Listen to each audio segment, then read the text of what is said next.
we're not together, even when we're not together, it can keep your love for me. it can keep your love for me. We will shout your praise forever, We will shout your praise forever, now until eternity. now until eternity. Worship anywhere. We worship, we worship, we worship you. We worship, we worship, we worship you. There is no distance right in your presence. We will worship anywhere. Shalom Bapak Ibu Saudara, pagi hari ini saya akan sharing mengenai mendefinisikan mana yang baik, mana yang buruk, mengenai janji-janji Tuhan atau mengenai hidup kita. Karena sekarang Bapak Ibu Saudara perhatikan ini bahwa definisi baik, kata-kata atau apa yang kita anggap baik, itu selalu kita kaitkan itu dari Tuhan. Ternyata belum tentu, saudara ya, karena Amsal mengatakan ada jalan yang dikira orang lurus atau jalan yang dikira orang baik, ternyata ujungnya menuju maut. Coba kita buka dulu beberapa ayat referensi untuk kita melihat bahwa Tuhan ingin kita mendapatkan yang terbaik dari Dia, hanya dari Dia saja. Ya. Ada ayat yang mengatakan bahwa Tuhan menaruh Roh Kudus di dalam kita itu dengan cemburu, dengan jealous. Artinya Tuhan ingin memberikan semua yang terbaik hanya dari Dia. Apakah dunia bisa memberikan terbaik? Oh bisa, sangat bisa. Sangat bisa. Tapi Tuhan ingin kita menerima hanya dari Dia. Kita buka dulu beberapa ayat referensi. 1 Korintus 2 ayat 12. Ya. Kita tidak menerima roh dunia, tetapi roh yang berasal dari Allah, supaya kita tahu apa yang dikaruniakan Allah kepada kita. Ya, jadi kita menerima roh dari Allah supaya kita tahu apa yang dikaruniakan Allah. Terus kita bertanya lanjutnya, apa yang dikaruniakan Allah? Kita buka Yakobus pasal 1 ayat 17. Yakobus pasal 1 ayat 17, tentu kita sudah hafal ayat-ayat ini. Setiap pemberian yang baik dan setiap anugerah yang sempurna datangnya dari atas, diturunkan dari Bapa segala terang, padanya tidak ada perubahan atau bayangan karena pertukaran. Jadi pemberian yang baik dari Allah tidak ada sisi gelapnya, tidak ada bayangan.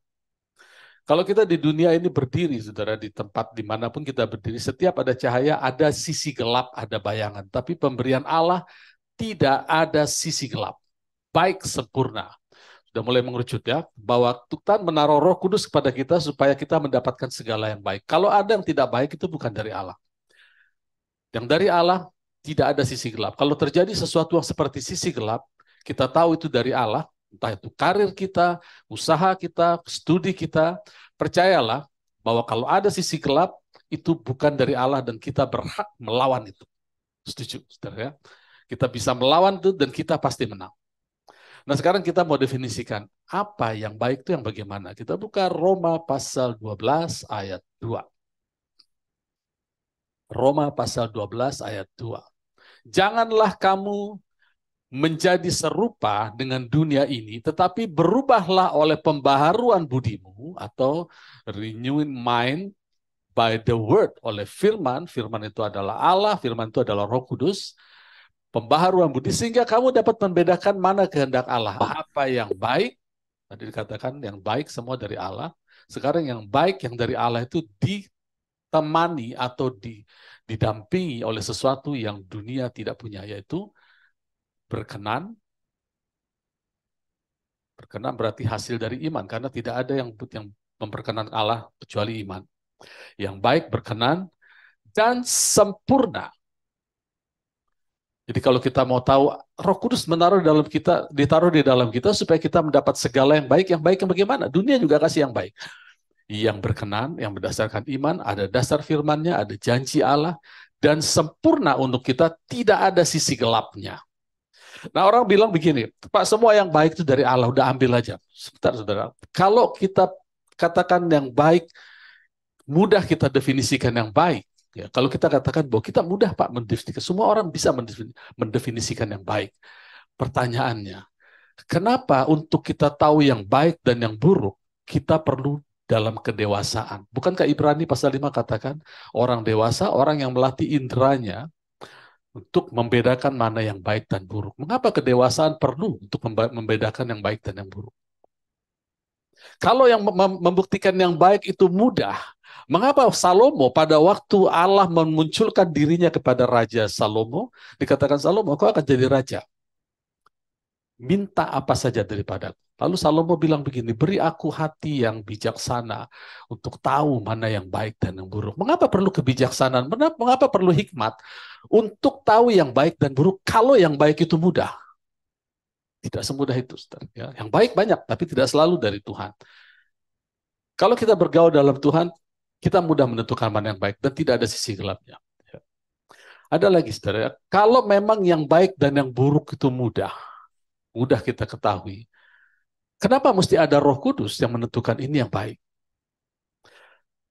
Kita lihat di Kejadian, saudara ya. Kita lihat di Kejadian. Pasal 3 ayat, berapa itu ya? Kejadian pasal 3 ayat 22. Kejadian 3 ayat 22. Berfirmanlah Tuhan Allah, sesungguhnya manusia itu telah menjadi seperti salah satu dari kita. Tahu tentang yang baik dan yang jahat, maka sekarang jangan sampai ia mengelurkan tangannya dan mengambil pula dari buah pohon kehidupan itu dan memakannya sehingga ia hidup untuk selama-lamanya. Saudara, kita renungkan pelan-pelan di sini ya. Kenapa Tuhan begitu concern mengenai pengetahuan baik dan buruk? Sedemikian rupa sehingga dia katakan ini manusia sudah sama dengan kita. Terus ada kata-kata supaya jangan sampai mereka makan buah pohon ya kehidupan dan mereka hidup selamanya. Nah, mereka tahu yang baik dan yang buruk. Kalau kita baca lagi, kita bisa tambah bingung lagi kalau tidak mengerti secara komplit. Di Yohanes pasal 5 dikatakan, barang siapa mendengar perkataanku dan percaya, dia tidak turut dihukum karena dia sudah pindah dari maut kepada hidup. Tuhan Yesus memindahkan kita dari maut kepada hidup. Ini kok dilarang, saudara?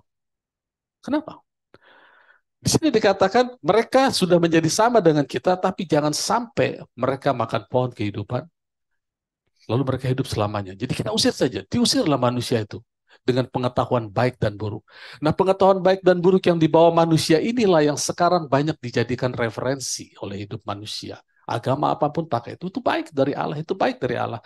Ternyata, saudara, kesimpulannya, kalau kita renungkan pelan-pelan, kesimpulannya, tidak ada yang baik kalau kita tidak bersama Allah. Apapun definisi kebaikan dunia, katakan, kalau kita tidak di dalam Allah, tidak ada yang baik. Itu sebabnya rohnya ditaruh di dalam kita dengan cemburu. Itu sebabnya Allah katakan, binalah fellowship dengan Roh Kudus. Jangan ribut-ribut lagi, minta Allah, Yesus. Kita tidak menyembah tiga Allah, kita menyembah satu Allah. Tapi Allah menaruh rohnya di dalam kita, karena hanya Roh Kuduslah yang taruh dalam kita, yang tahu mana yang baik untuk kita. Jadi kita belum nggak bisa bilang kalau orang bilang oh itu baik begitu. Nanti sebentar dulu. Yang baik bagi orang lain belum tentu baik bagi kita. Kita tanya sama Roh Kudus. Dan Tuhan menjamin ini supaya kita mendapatkan yang bukan hanya yang baik saja, tapi dua lagi yang menyertainya apa tadi? Berkenan, sempurna. Setiap kita punya hal yang baik, berkenan, sempurna dalam segala bidang. Keuangan kita, studi kita, keluarga, pelayanan. Cari yang baik. Tadi saya ada kepikir satu hal lagi ya, mengenai yang baik. Mengapa perlu sekali kita mengambil sesuatu yang baik hanya dari Tuhan saja? Karena Tuhan ingin memberikan yang terbaik yang belum tentu baik bagi kita atau baik bagi orang lain. Waktu Tuhan Yesus didatangi seorang ahli Farisi, katakan begitu ya, malam-malam, lalu dia katakan begini, Tuhan, aku ingin guru yang baik. Dia bilang gitu ya, guru yang baik. Apa yang aku harus lakukan supaya aku masuk ke dalam hidup kekal? Ini kan pertanyaan penting, saudara. Penting sekali untuk masuk dalam hidup kekal. Jawab Tuhan Yesus gimana? Sepertinya nggak enak dengarnya, saudara. Mengapa engkau katakan aku baik? Hanya Allah saja yang baik.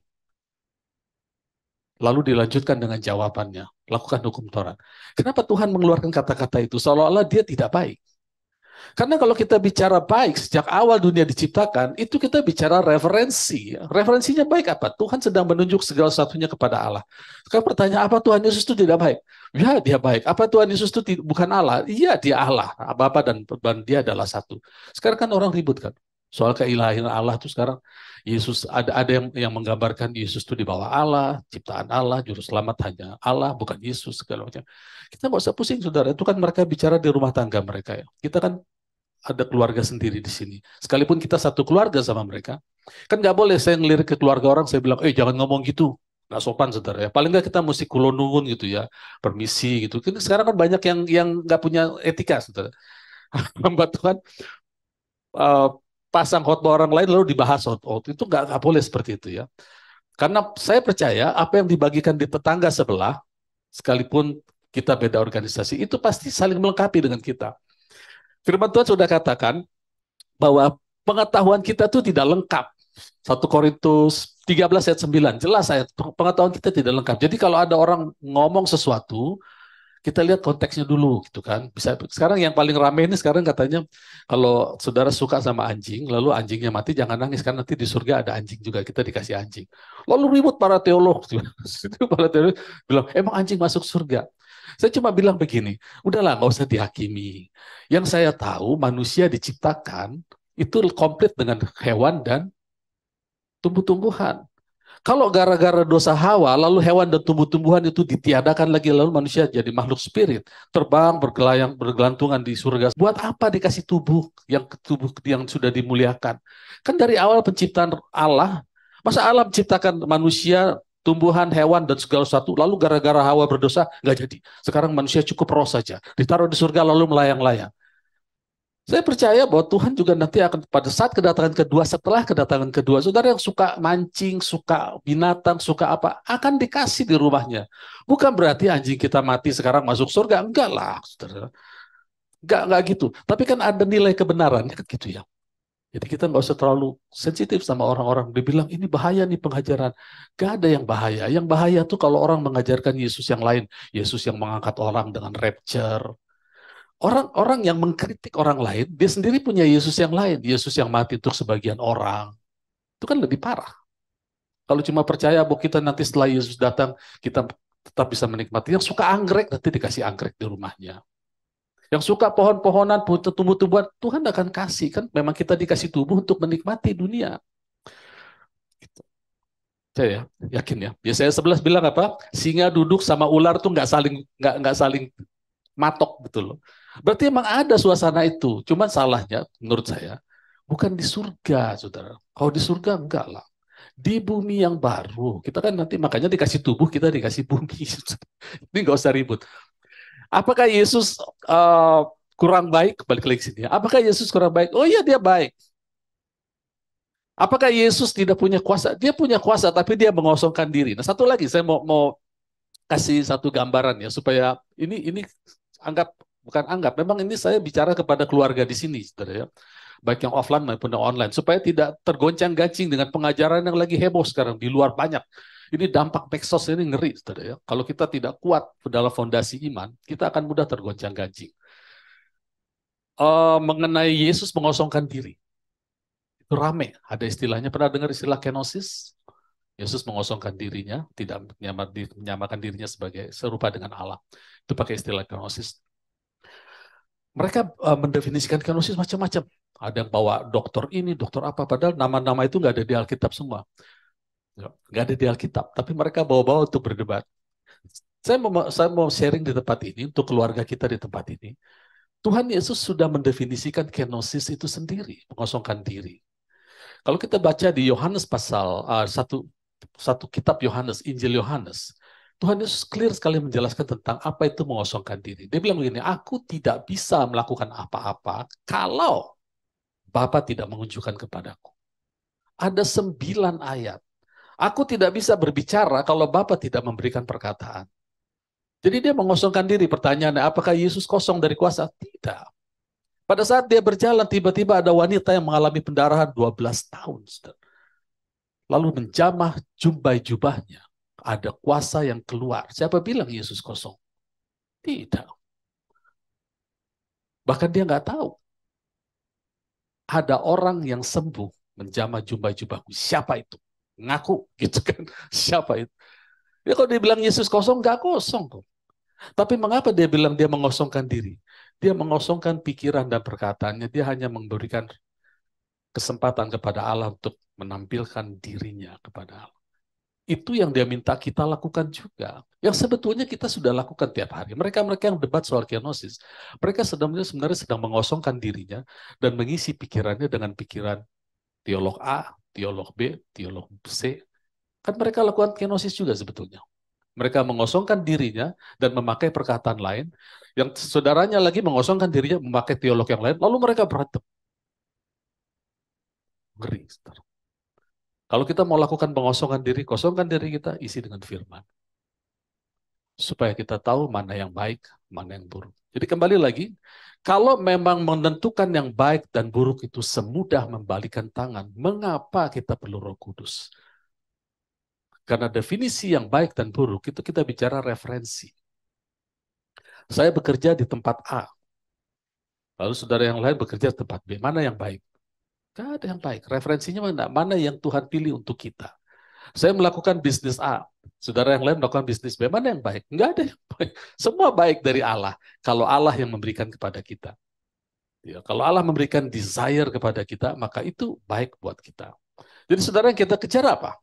Bukan yang baik, yang kita kejar Allahnya. Carilah dulu kerajaan Allah dan segalanya. Dan segala firman dengan segala kekayaannya, cari, tinggal di dalam kita supaya kita bisa melakukan yang segala yang baik. Gimana Pak kalau terlanjur kita melakukan sesuatu yang sekarang keadaan saya begini nih karena terlanjur kurang informasi. Don't worry, nggak usah khawatir saudara. Karena Roh Kudus tinggal di dalam kita supaya kita tahu mana yang baik. Jadi ada istilahnya di dalam Efesus katakan redeem time, tebus waktu. Kalau kita kan bergerak di dimensi waktu, katakanlah dari kanan saya ya, dari kanan ke kiri, dari kiri ke kanan. Itu kan dimensi waktu saudara. Ada waktu-waktu yang kita pakai sehingga kita habis waktu di situ. Tapi kalau dimensi roh kan kerjanya vertikal. Dia bisa impute, dia bisa injek kapan saja yang baik, yang dari Allah, yang baik, yang sempurna dan berkenan. Setiap saat. Mungkin kita bilang, di masa muda saya tidak kenal firman seperti ini. Sekarang nggak ada masalah, saudara. Karena segala yang baik dicurahkan untuk kita di waktu ini. Jadi kalau dimensi waktu di mana kita tinggal itu dari mulai kita lahir sampai kita pulang ke surga, itu jalannya horizontal, kalau spirit. Dan segala kekekalan itu masuk setiap saat bisa. Kapan waktunya Tuhan?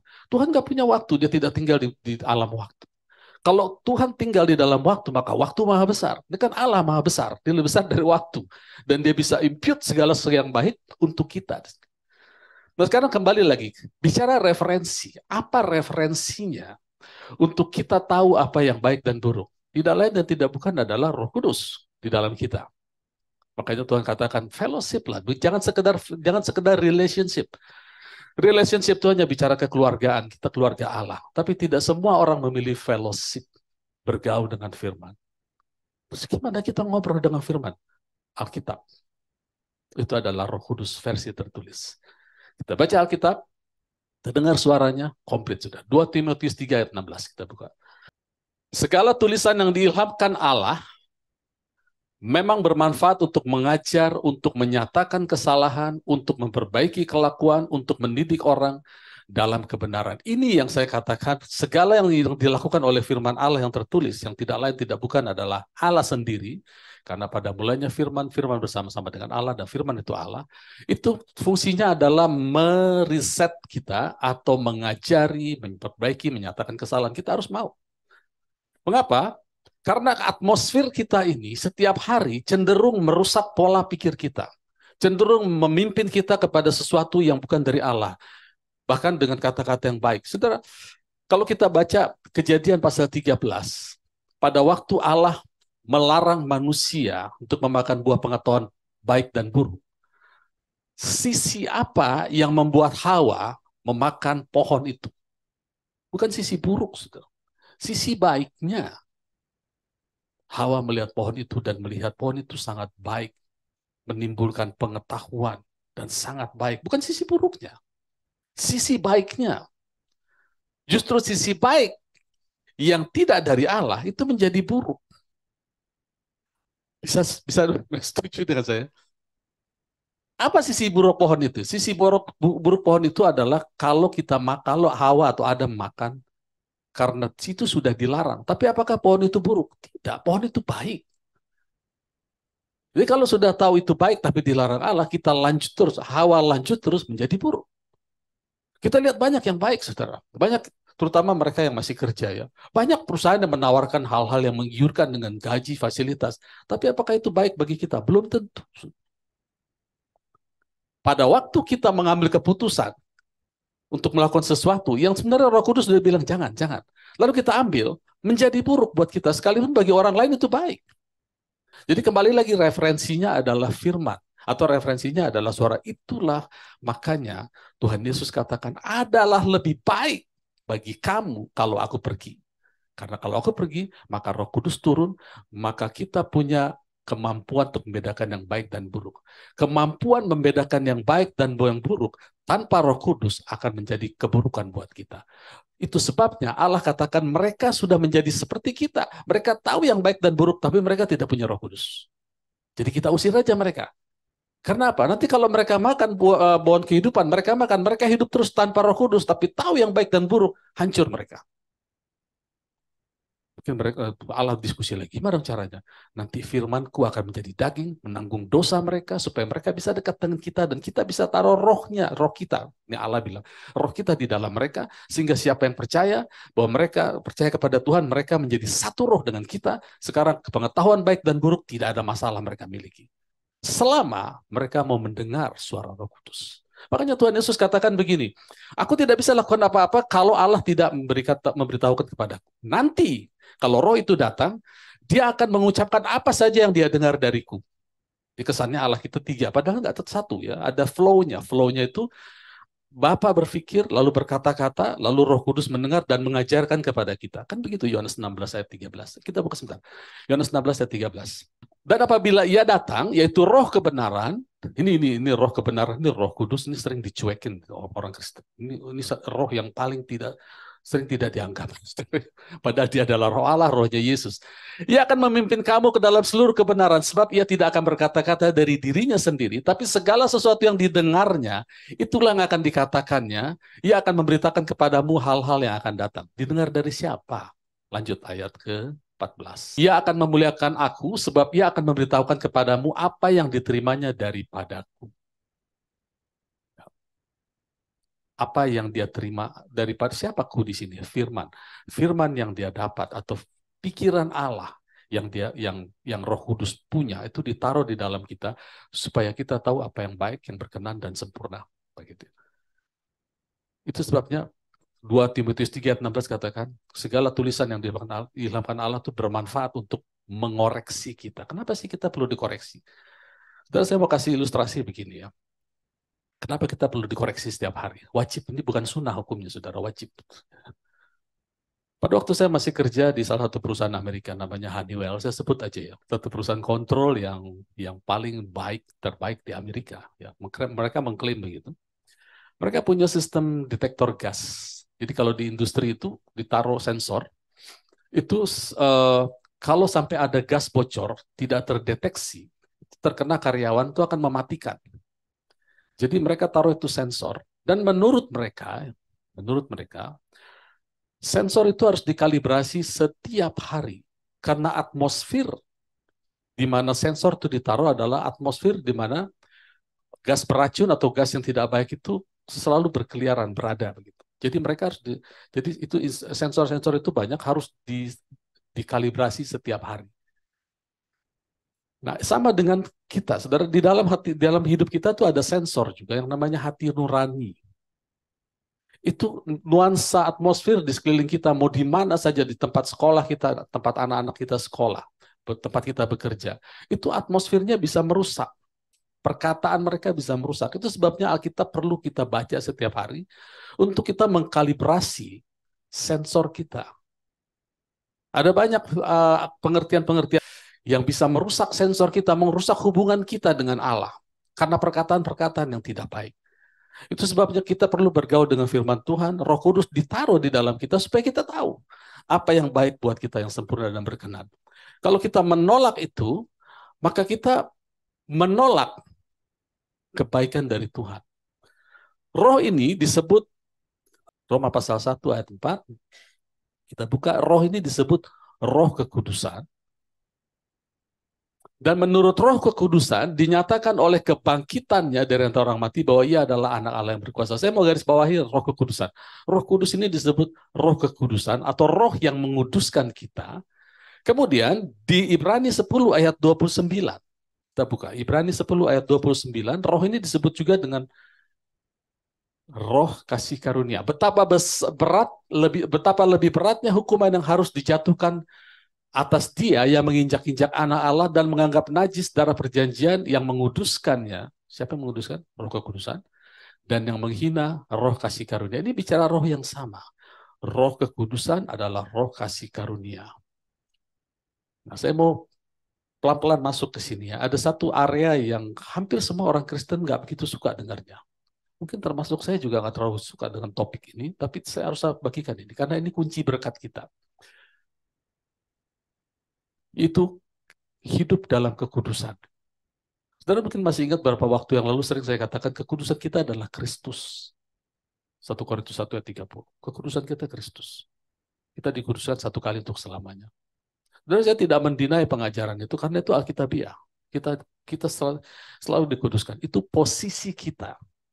Tapi Bapak Ibu Saudara tahukah bahwa kita juga punya kewajiban untuk mengeluarkan kekudusan itu di dalam roh, di dalam jiwa dan tubuh kita. Memisahkan jiwa dan tubuh kita dari hal-hal yang mengkontaminasi. Jadi kalau dulu, ini kan namanya pertumbuhan pewahyuan ya. Kita bersyukur ada grace revolution.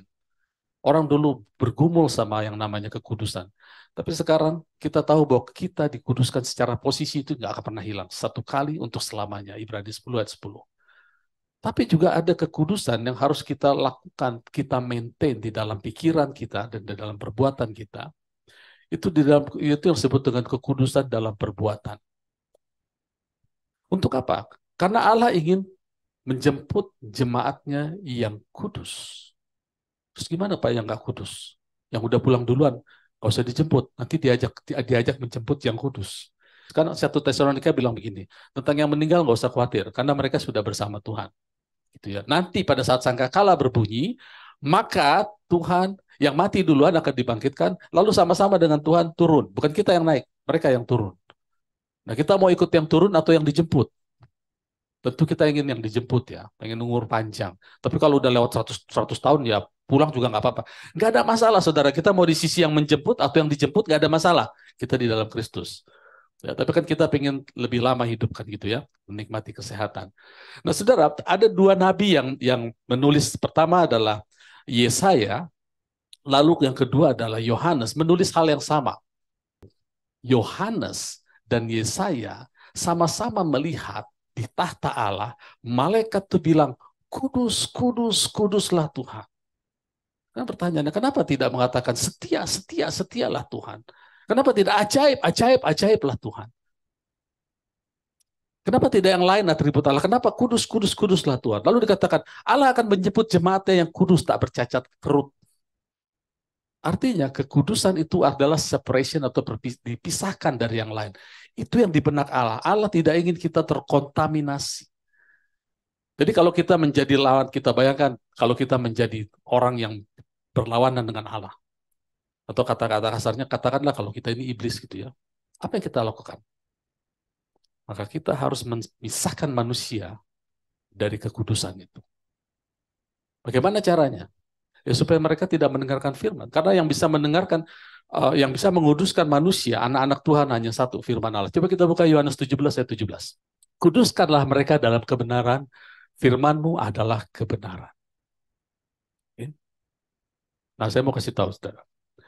Ini yang Tuhan ingin kita hidup dalam kekudusan. Cuma kata kekudusan ini nggak enak dengar, saudara. Seolah kalau udah kudus kita nggak boleh lagi makan panggang, gitu. Nggak boleh lagi minum darah, nggak boleh lagi minum tuak, gitu ya. Itu kan definisi kekudusan. Bahkan sekarang banyak khotbah-khotbah di mimbar yang mengatakan kekudusan itu adalah jaga moral. Jadi jangan di sini jadi pelayan seperti malaikat, gitu ya. Tapi di luar meleset terus, gitu ya. Itu nasihat yang baik, tapi itu bukan kekudusan. Kita bahkan saya dulu waktu masih jadi pengkhotbah anak muda bisa bikin anak muda ketawa 1 jam, bertertawa dengan ilustrasi-ilustrasi tentang kekudusan, tentang bagaimana anak-anak yang melayani Tuhan tapi di sekolah tidak menjadi berkat. Itu kan nasihat yang baik, tapi itu bukan kekudusan yang Alkitab katakan. Habis waktu untuk ketawa-ketawa aja untuk bicara soal moral dan etika. Ternyata itu hanya sekedar hal yang baik, tapi yang dimaksud dalam kekudusan sini adalah lebih spesifik lagi, itu sangat-sangat penting untuk kita lakukan. Kita buka sebentar ya, saya lupa ayatnya. Kita buka di Ibrani 12 ayat 14. Berusahalah hidup damai dengan semua orang dan kejarlah kekudusan. Oh, kata-kata ini kan nggak enak. Aduh, udah kejar kekudusan, kita nggak boleh pakai sembarangan, yang perempuan nggak boleh pakai rok mini. Ya itu bagus ya nggak pakai rok mini ya. Saya tidak mengencourage kita harus berpakaian sehingga orang melihat, wah ini betul-betul noble woman, atau betul-betul seperti kalau laki-laki itu supaya dibilang jadi pengkhotbah masa kini dibuka bajunya, kancingnya pakai pakai salib sini gitu ya. Lalu pakai celana yang baru kesangkut pagar robek-robek gitu. Bukan itu ya. Kekudusan, konsep kekudusan Allah lain. Berusahalah hidup damai dan kejar kekudusan. Lalu orang bilang, aduh kekudusan. Saya berharap selesai ibadah ini kita nggak alergi dengan kata kekudusan. Ya. Karena itu memang harus. Karena di surga, malaikat teriak kudus, kudus, kudus. Bukan rapi, rapi, rapi. Bukan ya. Bukan baik, baik, baik. Sopan, sopan, sopan. Hormat, hormat. Bukan. Kudus. Nah, jadi kejar kekudusan. Sebab tanpa kekudusan, tidak seorang pun akan melihat Tuhan. Coba kita renungkan ayat ini. Apa hubungannya melihat Tuhan dan kekudusan? Tadi dikatakan yang menguduskan kita adalah firman Tuhan. Lalu yang membuat kita melihat manifestasi Tuhan apa? Kita nggak usah buka ayatnya, sudah hafal pasti di tempat ini. Yohanes 14 ayat 21. Barang siapa memiliki firman-Ku dan menyimpan dalam hatinya, dialah yang mengasihi Aku. Jadi siapa yang bergaul dengan firman, dia dikuduskan, dia simpan dalam hatinya, dia mengasihi Aku. Barang siapa mengasihi Aku, dia dikasihi oleh Bapakku, dan Aku dan Bapa akan datang memanifestasikan diriku sehingga kita melihat Tuhan. Apanya yang dilihat? Manifestasinya. Waktu kita membaca firman mengenai kesembuhan, kita percaya itu, maka Tuhan memanifestasikan dirinya, kita melihat Dia. Kita melihat Yehovah Rafa menyembuhkan tubuh kita. Waktu kita kekurangan, kita menyimpan firman bahwa Allahku akan memenuhi segala keperluanku menurut kekayaannya, bukan kekayaanku. Dan kemuliaannya. Lalu kita simpan di hati, lalu kita melihat manifestasi pemeliharaan Tuhan. Kan kita melihat.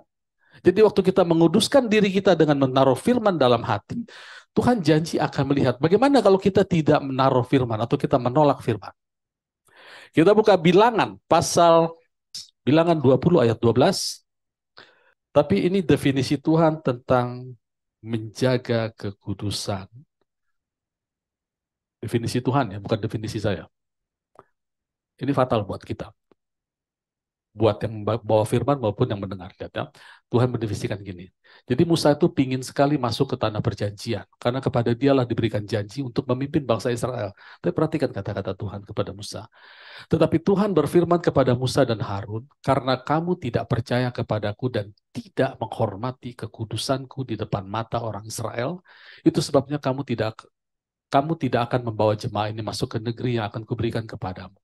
Kita tahu negeri itu adalah gambaran Kristus. Tanah perjanjian gambaran Kristus. Ini judgment yang Tuhan berikan kepada Musa. Allah tidak marah-marah mukul-mukul Musa dulu. Kamu enggak. Allah cuma bilang karena kamu tidak menghargai kekudusanku. Apa definisi menghargai kekudusan? Tidak mempercayai firman. Cuma itu. Jadi tidak salah kalau kita baca tadi, saya pimpin kita kepada ayat demi ayat bahwa yang menguduskan kita adalah firman.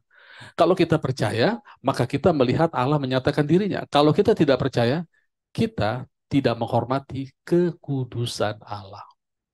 Bayangkan Roh Kudus yang ditaruh di dalam kita, bicara kepada kita, lalu kita tidak anggap dia, itu kita masuk kategori tidak kudus. Jadi ketidakkudus itu bukan karena kita ngebut-ngebutan naik motor, lalu karena kita ugal-ugalan, karena kita marah-marah.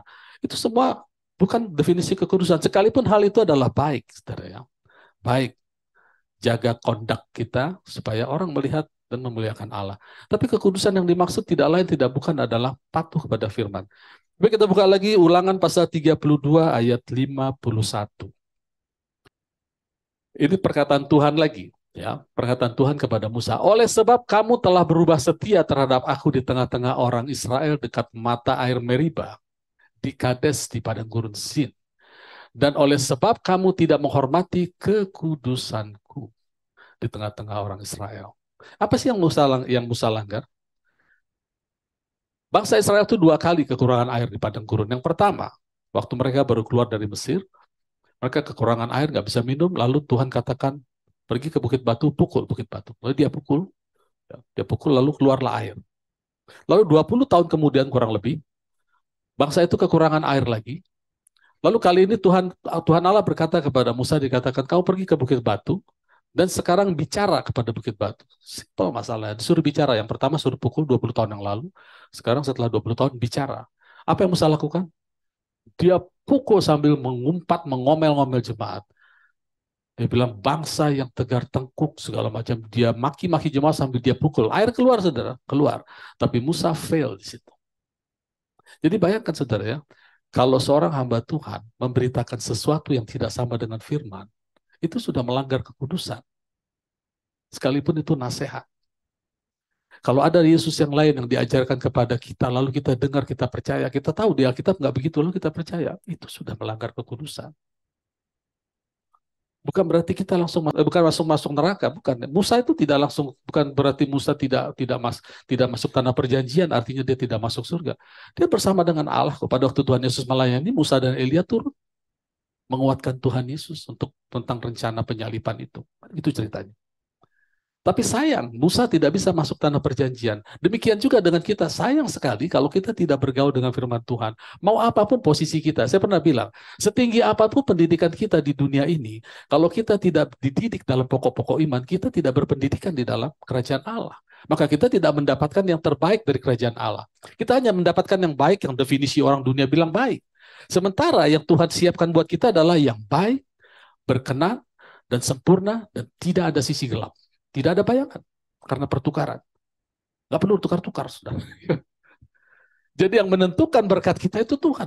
Yang memelihara kita Tuhan, bukan gaji kita, saudara. Berkali-kali saya nasihati kepada anak-anak muda di sini, kalau tidak terpaksa betul, jangan pindah kerja. Karena kita tidak hidup dari gaji. Kecuali betul-betul Tuhan pimpin kita untuk pindah kerja. Jadi saudara, sekali lagi, kekudusan itu adalah simpel sekali. Jangan alergi dengan kata-kata kekudusan. Kekudusan adalah tidak lain dan tidak bukan kita bergaul dengan firman dan mempercayai. Hanya itu. Semakin kita bergaul dengan firman Tuhan, filter kita bekerja. Sensor kita bekerja. Setiap hari harus dikalibrasi. Karena kalau kita tidak kalibrasi itu, lama-lama kita akan bergeser. Tuhan ingin kita bergaul dengan Dia setiap hari. Dalam rangka kita mengkalibrasi hati nurani kita, supaya senantiasa sama dengan Roh Kudus. Kita tidak mudah goncang, kita berdiri di atas batu karang yang teguh, apapun yang kita hadapi, kita tahu jawabannya ya dan amin. Kalau belum dapat, kejar kekudusan. Ayat selanjutnya. Jagalah supaya jangan ada seorang pun yang menjauhkan diri dari kasih karunia Allah, dan agar jangan tumbuh akar yang pahit, yang menimbulkan kerusuhan, yang mencemarkan banyak orang. Sudah perhatikan di situ, jangan ada yang menjauhkan diri dari kasih karunia. Jadi kasih karunia itu bukan sekedar unmerited, undeserved, tapi kasih karunia adalah bergaul dengan Allah. Dikuduskan oleh firman-Nya setiap hari. Supaya jangan ada akar yang pahit. Lalu ada ayat selanjutnya juga, untuk ayat penutup. Janganlah kamu disesatkan oleh berbagai-bagai ajaran asing, sebab yang baik ialah, perhatikan yang baik. Yang baik dari Allah adalah bahwa hati kamu diperkuat dengan hidup dalam damai sejahtera dengan Allah. Kasih karunia saya ganti. Hidup dalam damai sejahtera dengan Allah. Hidup di dalam bergaul dengan Allah, dengan power, dan bukan dengan berbagai aturan makanan. Nggak boleh ini, nggak boleh itu, harus begini, harus begitu. Tidak ada faedahnya kepada mereka yang menuruti aturan semacam itu. Ibrani 12 ayat 28, ini terakhir. Ibrani 12 ayat 12. Jadi karena kita menerima kerajaan yang tidak tergoncangkan, kerajaan Allah bukan soal makan minum, tapi ini in the spirit. Kerajaan Allah bukan soal perkataan, tetapi in the spirit. ada kuasa, ada sukacita segala macam, itu hanya pelengkap keterangan, tapi in the spirit. Spirit itu sekarang ditaruh di dalam kita, jadi kerajaan Allah ada dalam kita. Jadi, karena kita menerima kerajaan yang tidak tergoncangkan, atau spirit yang tidak tergoncangkan, mari kita mengucap syukur. Coba switch ke King James, kita switch ke King James. Karena kita menerima kerajaan yang tidak tergoncangkan, di situ dikatakan, let us have grace. Jadi kalau kita bertanya, Pak, gimana mengejar kekudusan itu sih, Pak? Miliki kasih karunia, miliki pergaulan dengan firman Allah. Kejar kekudusan tidak lain adalah miliki fellowship dengan firman Tuhan. Supaya kita tahu apa yang baik. Jadi definisi kita baik bukan lagi baik menurut orang, tapi baik menurut Roh Kudus bagi kita. Kita perlu dapat nasihat dari orang-orang lain, dari orang tua, dari rekan sekerja, perlu. Tapi pada akhirnya semua akan mengerucut kepada nasihat dari Tuhan sendiri. Amin. Amin. Puji Tuhan. Tuhan Yesus memberkati. Mari. Yang bertugas silakan maju dan kita angkat kecil. Even when we're not together, Even when we're not together, it can keep your love for me. it can keep your love for me. We will shout your praise forever. We will shout your praise forever. Now until eternity.